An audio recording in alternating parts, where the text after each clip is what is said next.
மேஷராசி அன்பர்களே, இந்த மாதம் பொதுவாக உங்களுக்கு சிறந்த பலன்களை தரும். உங்கள் தொழில் ஸ்தானத்தின் அதிபதி கடந்த மாதங்களைப் போலவே இந்த மாதமும் உங்கள் லாப வீட்டில் இருக்கிறார். பொதுவாக இது ஒரு சாதகமான சூழ்நிலையாக கருதப்படும். ஆனால் மாதத்தின் ஆரம்ப நாட்களில் சனி சற்று பலவீனமாக இருக்கும். அத்தகைய சூழ்நிலையில் பணியிடத்தில் முன்னேற்றம் சாத்தியமாகும். ஆனால் அவ்வப்போது சில சிரமங்கள் காணப்படலாம். வியாபாரத்தில் ஈடுபடுபவர்கள் இந்த மாதம் சற்று கவனமாக வேலை செய்ய வேண்டும். ஏனெனில் வணிகத்திற்கு பொறுப்பான கிரகமான புதன் இந்த மாதம் உங்களுக்கு சாதகமாக இருக்க முடியாது. இதன் விளைவாக சில வணிக முடிவுகள் பலவீனமாக இருக்கலாம். ஆனால் அபாயங்கள் ஏதும் இருக்காது. முடிவுகள் பொதுவாக சாதகமாகத்தான் இருக்கும். 5ஆம் வீட்டின் அதிபதியான சூரியன் மாதத்தின் முதல் பாகத்தில் லாப வீட்டில் இருந்து கொண்டு 5ஆம் வீட்டை பார்ப்பார்.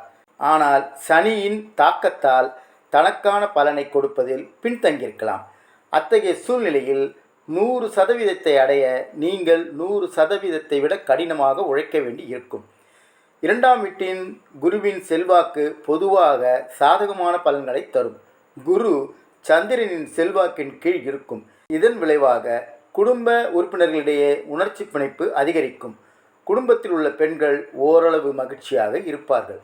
குடும்பத்தில் எந்த ஒரு சுபகாரியமும் கைகூடும்.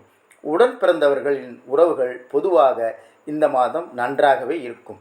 உங்கள் காதல் உறவை பற்றி பேசினால் இந்த மாதம் உங்கள் 5ஆம் வீட்டின் அதிபதியான சூரியன் மாதத்தின் முதல் பகுதியில் உங்கள் லாப வீட்டில் இருக்கிறார்.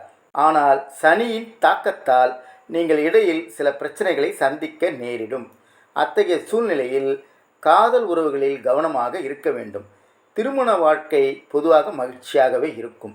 ஆனால் 12ஆம் வீட்டின் நினைப்பால் ஒருவருக்கொருவர் விழிப்புடன் இருப்பது அவசியம். இந்த மாதம் உங்கள் லாப வீட்டிற்கு அதிபதியான சனி பொதுவாக சாதகமான நிலையில் இருக்கிறார். இதனால் லாப வரைபடம் சற்று குறைவாக இருக்கலாம். இருப்பினும் தொடர்ந்து கடினமாக உழைக்கும் மக்கள் தங்கள் லாப வரைபடத்தை பராமரிக்க முடியும். உங்களின் லக்னம் அல்லது ராசிக்கு அதிபதியான செவ்வாய் இந்த மாதம் மிக நல்ல நிலையில் இருப்பார். இது உங்கள் ஆரோக்கியத்தை பாதுகாக்க உங்களை தொடர்ந்து பலப்படுத்தும். பரிகாரம்: தவறாமல் கோயிலுக்கு செல்லுங்கள், இறைவனை வழிபடுங்கள். இந்த மாதம் இனிய மாதமாக அமைய வாழ்த்துக்கள்.